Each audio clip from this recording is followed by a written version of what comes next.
Hi guys, welcome to another audio video, and I'll be reading Obadiah 1 of the King James Version Bible.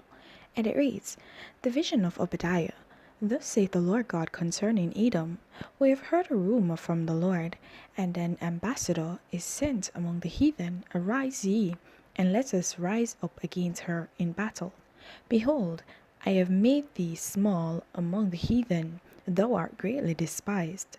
The pride of thine heart hath deceived thee, that thou that dwellest in the clefts of the rock, whose habitation is high, that saith in his heart, Who shall bring me down to the ground?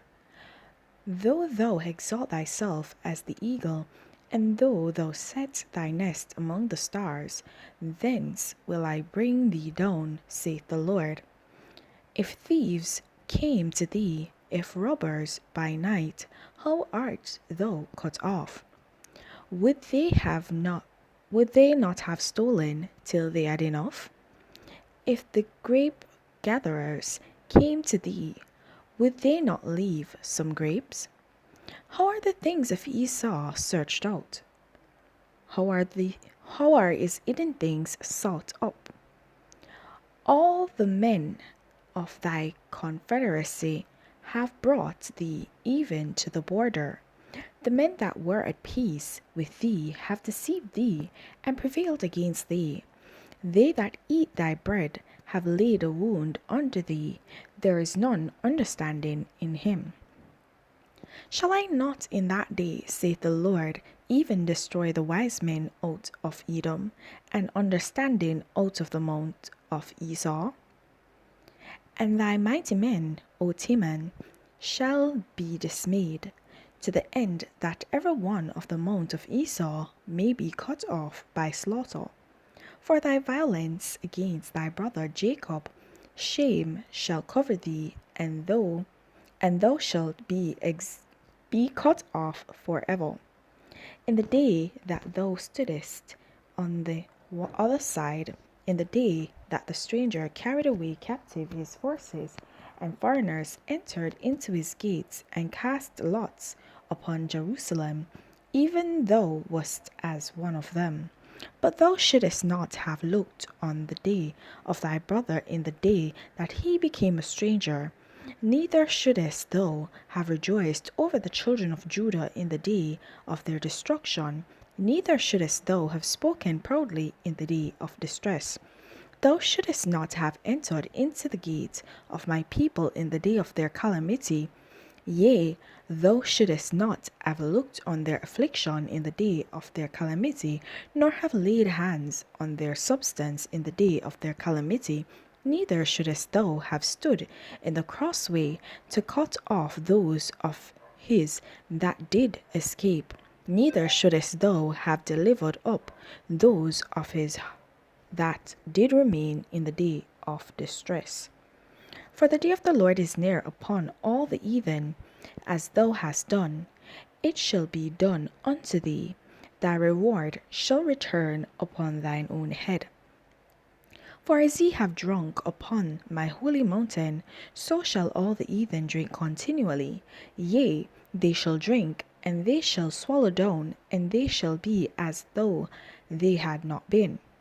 But upon Mount Zion shall be deliverance, and there shall be holiness, and the house of Jacob shall possess their possessions.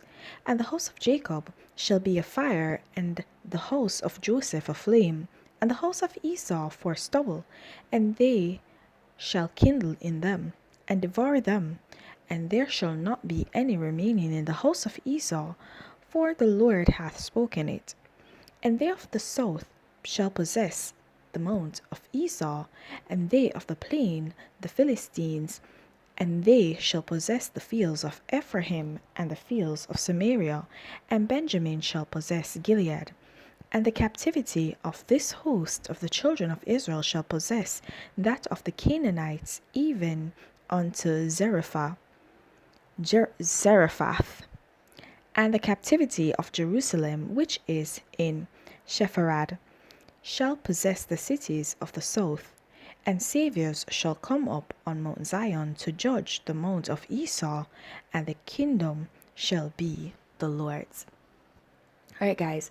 So in this chapter, we see where the Lord is speaking of Esau and Esau's descendants, how they would actually be cut off from the earth because of the evil that Esau did against his brother Jacob, and the fact that when they fell into their calamity, that's Jacob's descendants, Esau's descendants, they actually mocked them and they actually tried to descend on them to try and oppress them more during the time of their calamity, basically. And for that, the Lord will cut them off from the face of the earth, right? And he speaks of the fact that even though it is that the house of Jacob, that Jacob's descendants actually faltered and they were brought into captivity, they will indeed come to repossess their lands, the possessions that God had ordained for them, that God had set aside for them, the inheritance that he had given them and put aside for them, because it is theirs. And when something is yours, it's yours. So long as the Lord said it's yours, it's yours. It doesn't matter if it may seem as if someone seized it for a time. It may not. It doesn't matter if it seems as if it's deferred, but it will come to you because it's yours. Once the Lord said it's yours, it's yours. It's no one else's for the taking. It may seem as if they've taken it, but it's yours, so it will return to you. And I want you all to just hold strong in that and have faith in that the Lord, whatever he says is for you, is indeed for you, and whatever he says he will do, he will indeed do it. All right, so guys, I'm gonna leave that right there. Please remember to continue to have yourself a blessed day and continue to walk in your salvation. And if you've not yet gained it, then seek it. There's no better time to begin than the present. See you in the next video.